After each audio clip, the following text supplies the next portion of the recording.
السلام عليكم ورحمة الله وبركاته. الجزء التاني من حكاية رين. فلو ما شفتش الجزء الأول هتلاقي في اللاي اللي ظهرت فوق دي. ومن غير كلام كتير يلا بينا نبدأ. بس قبل ما نبدأ ما تنساش تصلي على النبي، اللهم صل وسلم على سيدنا محمد وعلى آله وصحبه أجمعين. ومن غير كلام كتير يلا بينا نبدأ.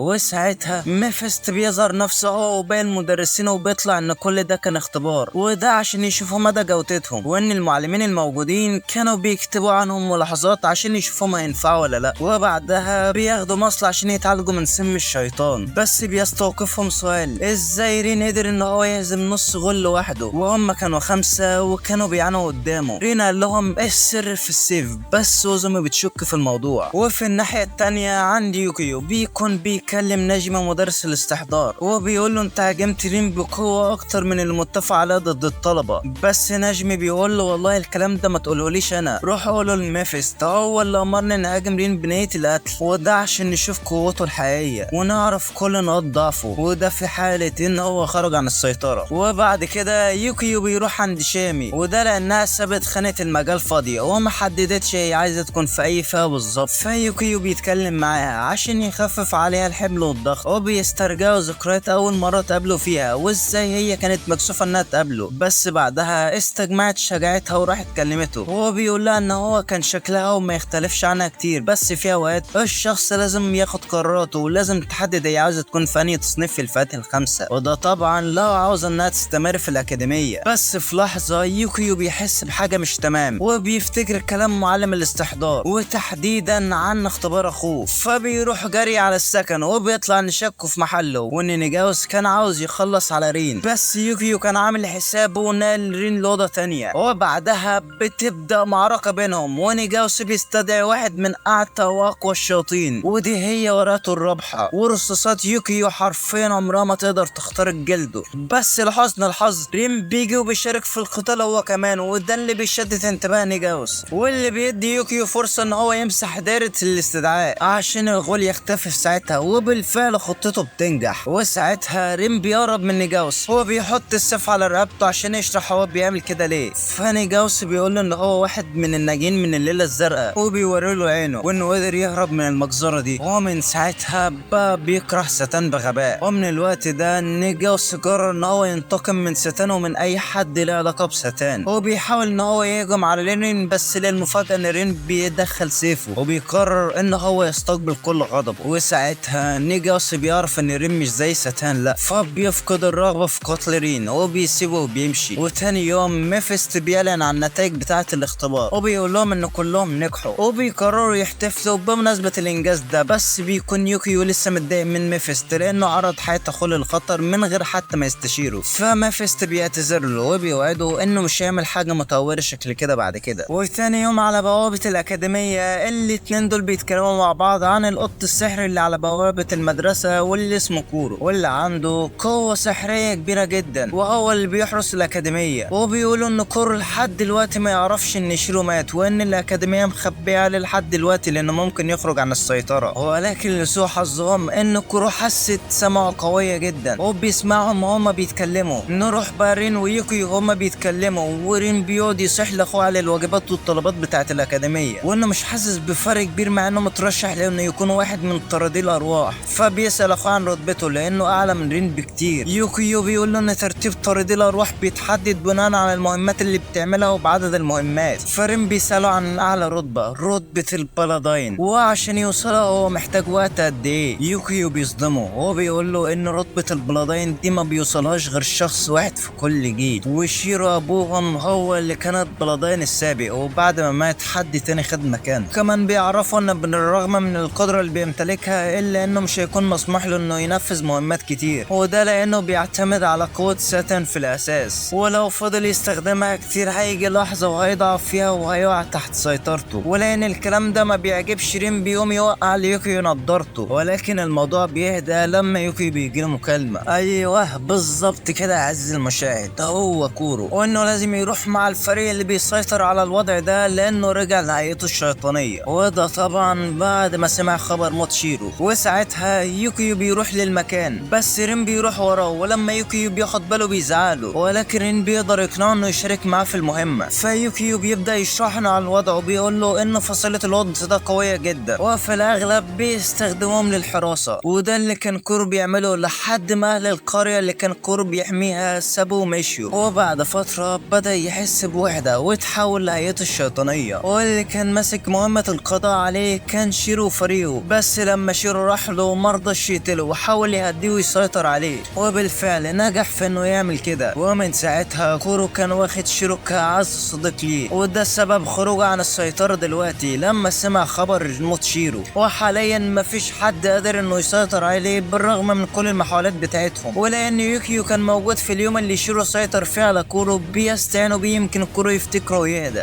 بس هو بيفاجئهم وبيقول لهم ان يومها شيرو اداله قنبله، وقال له لو كورو خرج عن السيطره يستخدم القنبله دي عليه ويخلص عليه بيها، لان قوته جباره حرفيا، وبيشك ان في اي حد تاني يقدر يسيطر عليه فيها. ويوكيو بيطلب اخلاء المكان عشان يستخدم القنبله، بس في نفس الوقت رين بيفهم كلام كورو زي كانه تخاطر شياطين بينهم، وبيفهم انه زعلان على موت صديقه الوحيد شيرو، فبيطلب من يوكيو شويه وقت وهو يعرف يديه لانه حس انه يقدر يتواصل معاه. وبالفعل بيقرب منه وبيتكلم معاه وبيقول له انه حاسس بيه وعارف قد ايه فراق شيرو صعب، لانه في الاول وفي الاخر كان ابوه اللي رباه من صغره. بس كورو ما بيكونش عاوز يتقبل الموضوع ده، فبيهجم على رين اللي بيكون واقف وما بيديش اي ردة فعل. وكورو هنا بيحس بطيبة قلب رين وان كلامه مشابه لكلام شيرو، وبالفعل كورو بيتقبل الوضع اخيرا، وبكده رين بيكون قادر يسيطر على عقوله وبيرجع تاني لهيئته الطبيعية. وفي وسط كل الاحداث دي بنشوف مافيستو هو اخوه اللي فيليس استدعاه عشان يختبر قوة رين الحقيقية في مواجهة شيطان من فئة عليا، والشكل مافيست كده نوع على حاجة كبيرة. وبعد فترة بيروح شلتنا لمدينة الملاهي عشان عندهم مهمة طرد روح طفل من هناك. يوكيو بيقسمهم لفرق مكونة من 2 عشان يكون بحثهم مكثف، والشيامي بتتحمس للملاهي. فرين بيقول لها انهم هيتفسحوا وهيخربوا الدنيا بعد المهمة، وسبحان الله بيكونوا هم اول ناس يلاقوا الشبح. فالشبح بيخدعهم وبيدخل غرفة المراية، وده طبعا اصعب مكان تقدر انك تلاقي فيه حد، وده بسبب الانعكاسات الكتيرة. شيمي بتدخل وراه، بس في اللحظة دي ميمون بيظهر لرين وبيخطف السيف منه وبيقول له انه مش هيرجع له السيف، وبيفضل يستفزه عشان يشوف قوته. وبعدها الطالب الغريب والهادي في فصلهم بيحس بحاجة غريبة، فبيسيب مجموعته وتقريبا بيحس ان ميمون موجود، ورين بيكون فاض بالكير من ميمون، وده عشان هو قاعد بيستخف بقدراته. وبتبدأ مطاردة منهم، وبسبب قوته السحرية الكبيرة المدرسين بدأوا يلاحظوهم، وخصوصا الالعاب بتتحرك من نفسها، واللي لما ميمون بيحرك واحدة من الالعاب ناحية رين بيتفاداها، بس ميمون بحركة صباع واحد وقع رين على الارض من الارتفاع العالي ده، ورين ما قدرش يتفاداها، وده اللي بيخليه يدخل في نوبة غضب غريبة، واللي حرفيا اتسببت في زلزال الملاهي كلها، وده اللي بيعرض حياة شامل للخطر بسبب الاعمدة اللي كانت بتقع في كل حتة. بس بسبب شوية حظ البالونة دي بتحميهم، ولكن بسبب ان رين استخدم قوته السحرية باستهتار قوته بتخلص وميمون بيقدر يوقفه بسهولة. وساعتها الطالب الغامض بيظهر وبيبدأ يرتل تعويذه وبيسحب السيف من جسمه وبيواجه ميمون، وللمفارقة العجيبة انه بيقدر يواكب قوة ميمون بسهولة، بس ميمون بيحس بالملل فبيرمي السيف لرين من تاني وبيمشي من هنا. وهنا كانت اول مرة رين بيحس بيها بالضعف وفرق القوة الكبير بينهم. وساعتها الطالب ده بدأ يهزأ يوكيو، وده عشان جه متأخر وخلاه هو شخصيا يتدخل، وبيكشف عن نفسه وبتطلع انها بنت واسمها شورا، ودي مفتشة ترتيبها عالي جدا في منظمة طاردي الارواح، والفاتيكان بعدها هنا مخصوص عشان تتأكد من وجود ابن ساتان وتخلي عينها عليه.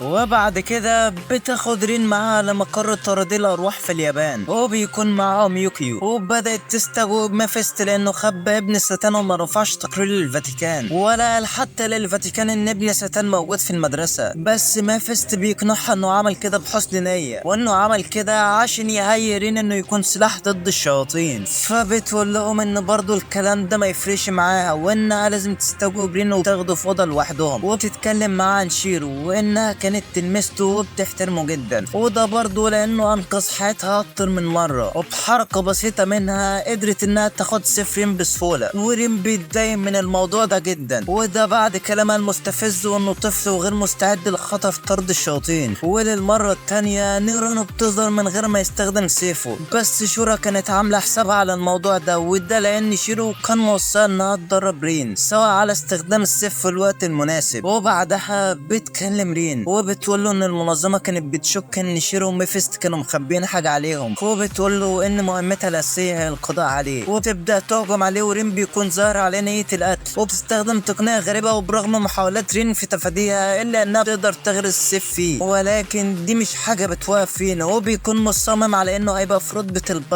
وهيخلص على ستان في يوم من الأيام وينتقم لموت شيرو. فبتقرر تديله فرصة، بس بتاخد السيف منه، وده عشان تحمي من أمايمون اللي ممكن يسرق منه في أي وقت تاني. وبتديله سيف خشب يتدرب بيه الأول، وبتقوله لما يقدر يستخدمه هتبقى ترجع له سيفه مرة تانية. ولحد ما ده يحصل فمش هتبعت أي تقرير للمنظمة، ولكن ده مش معناه إنها بتثق فيه، وده لأنه في الأول وفي الآخر شيطان. وبعد كده رين بيقعد مع قوي وبيفتكر وقت ما كان في الحضانة الناس اللي كانوا بيقولوا على شيطان، وكانت في الوقت ده بيجيله نبض غضب، بس شيرو كان بيقدر يهديه وبيقوله إنه يبقى لطيف مع الكل ويساعد الكل. فرين بيقعد يتدرب هو وكورو لحد تاني يوم، ولما بيجي يروح الأكاديمية بيلاقي إن شورا هناك، وهي اللي هتدرس لهم المواد اللي كان نجاوس بيدرسها لهم. وتتوالى الأيام، ومع انتهاء الترم الطلاب الطبيعيين بيرجعوا بيوتهم، الا ان فصل طارد الارواح بيكملوا دروسهم عادي. والمره دي معسكر التدريب هيكون في الغابه وتحت اشراف يوكي وشورا. وبعد ما وصلوا الغابه بدأوا يدوروا على مكان يخيموا فيه، واول ما لقوا مكان مناسب قسموا المهام بينهم. الولاد هينصبوا الخيم مع يوكيو، اما البنات هيجهزوا الاكل والدوائر السحريه مع شورا. وبعد كده يوكيو بدأ يشرح الاختبار ليهم، وبيقول لهم اللي هينجح في الاختبار ده هم 3 بس، وهم اللي هيقدروا يلاقوا 3 فوانيس، وبيجهزوا نفسهم للانطلاق. بس قبل ما يمشوا شورا بتنبه على انه يستخدم نيرانو، وده لانه لو استخدمها حياته هتتكشف قدام الطلاب، وساعتها هترفع تقريرها اللي هي مأجلاه. وبعد كده بيبدأ الاختبار وبيواجههم حشرات شيطانية،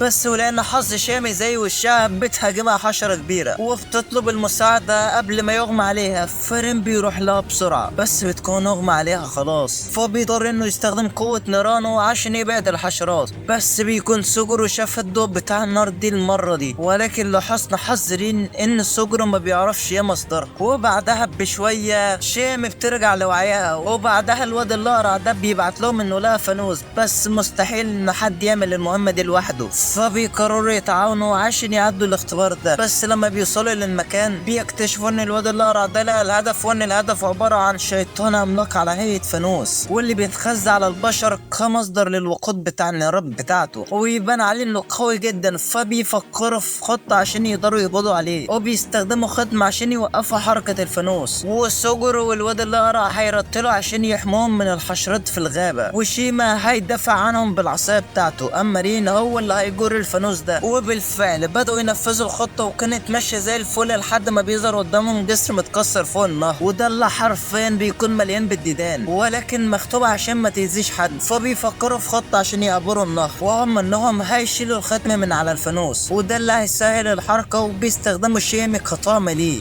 وبالفعل بينفذوا الخطة وبتبقى ماشية زي الفل، وبيكونوا خلاص قربوا ان هم يوصلوا للناحية التانية، لحد ما بيحصل غلط وان رين من غير قصده بيشيل الاختام من على الجسر، وده اللي بيحرر الشيطان اللي كان ساكن في النهر. والشيطان بيكون قوي جدا وبيقدر يقايد رين بكل سهولة، ولان رين مش بيقدر يستخدم قوته قدام صحابه بيقول لهم ان هم يمشوا، لما يبقى يهزموا هيبقى يلحقهم، بس هم بيرفضوا يسيبوه. والسوجورو بيمسك عصاية شيما وبيغرس فيها خدمة وبيرميها على الحشرة، وبيرتل تعويذة بتسبب في انفجار كبير جدا، وده اللي بيدي رين فرصة ان هو يهرب هو واصحابه من المكان. ولما وصلوا المكان آمن سوجورو بيهزأ رين على تصرفه، وانه كان عاوز يتصرف مع الشيطان ده لوحده من غير مساعدتهم. ولما بيوصلوا بيتفاجئوا ان تاكارا وايزومي وصلوا قبلهم، وكل واحد فيهم معاه فانوس، ولسه ما خدوش نفسهم، واذ بقى ميمون هو والشيطان تاني بيهجموا على المكان. ولكن شورا كانت متوقعة حاجة شكل كده، وبتكون مجهزة دايرة حماية وبتفعلها على طول، ودي اللي بتطير ميمون عنهم بمسافة بعيدة جدا، وكزيادة حماية بترش على الطلاب كلهم مية مقدسة مع دارين، وده زي ما انتوا عارفين لانه شيطان. ولما العيال بيسألوا عن الموضوع ده بتتحجج وتقول لهم ان رين عنده حساسية من المية المقدسة. وفي نفس الوقت ده يوكيو بيواجه حشرة المستنقع، واللي بيكون مستغرب جدا من وجودها، ولانه عارف ان حشرة الغابة دي تم ضربتها قبل كده، ولان ميمون مستواه عالي اضطرت شورا انها ترجع سفرين ليه، وده عشان يحمي نفسه بيه ويحمي الطلاب الطلاب لو حصل لهم حاجة، ولكن ازاي هيقاتل من غير ما اصحابه ياخدوا بالهم؟ ولكن ساعتها شيماء بتقوم وتتحرك بشكل غريب عشان تخرج بره الحاجز، زي ما يكون في قوة غريبة كده بتتحكم بيها، وبتروح لميمون فبياخد عليه كرهينة. والشورى بتلاحظ ان في طفيلة غريب ماشي على رقبة شامي، وهو ده اللي بيتحكم فيها. فميمون بيقرر ياخدها ويمشي، والشورى بتروح وراه، ورين بيقرر يلحقهم، وبتنبه على الطلاب انهم ما يتحركوش من مكانهم. وبعد ما رين وصل له ميمون بيبدأ يستفزه عشان يستخدم قوته، ولكن رين بيحاول يتحكم في نفسه وبيهجم عليه بالسيف وهو مقفول. بس اصحابه بيتضايقوا ان رين دايما بيواجه كل المشاكل لوحده من غير مساعدتهم، فبيخرجوا مش بيدوا اهتمام للحاجز. وميمون بيستمر في استفزاز رين وبيقول له لو ما استخدمتش قوتك انا هخلع عين شامي. ولكن صحابه بيوصلوا بس يا فرحة ما تمت، وده لان فرق القوة بينهم كبير جدا، وبيقدر ان هو يطيح بيهم واحد ورا تاني. بس ساعتها رين بيفيد بالكيل وبيكون عاوز ينقذ صحابه، فبيطلع سيفه قدامهم لأول مرة واشتغلت نيرانه وبدأ القتال الحقيقي. والمرة دي رين بيقاتل بقوة مهولة وعنف غير مسبوق، لدرجة ان ميمون بيتأثر جامد والسيف بدأ يتشقق. وميمون اللي كان من فترة اقوى من رين، ورين كان زعلان انه ما قدرش عليه، دلوقتي هو مش قادر يعمل حاجة قدام رين اللي كسب القتال ده حرفيا وهو فقد السيطرة على نفسه. وقبل ما يخلص على ميمون ميفيست بيتدخل عشان ينقذ الموقف ويلحق اخوه،